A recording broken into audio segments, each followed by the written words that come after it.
Okay, magluluto tayo ng lutong bahay ulit na may malunggay. Okay. Nung una, gigisa ulit tayo, bawang,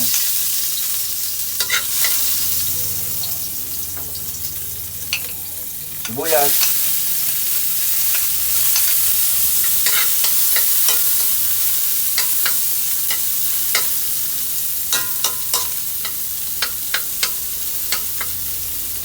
luya,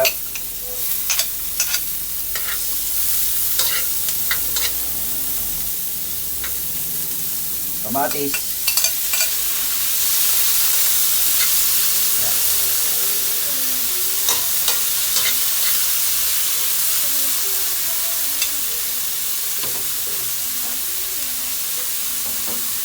tapos lagay natin itong tahong.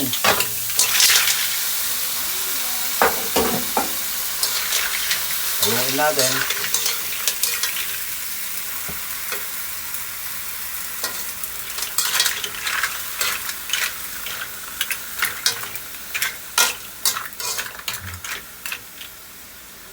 Lagyan natin ng tubig.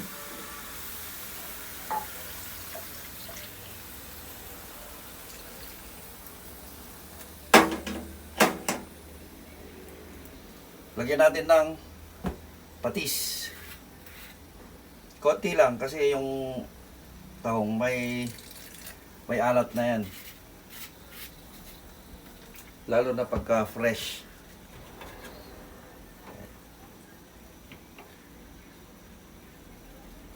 Ilagay natin yung itlog ng pugo.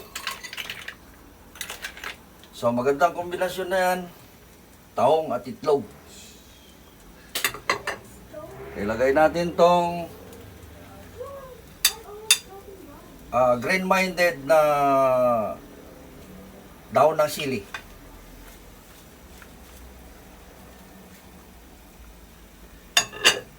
At higit sa lahat, itong napakasustansyang malunggay.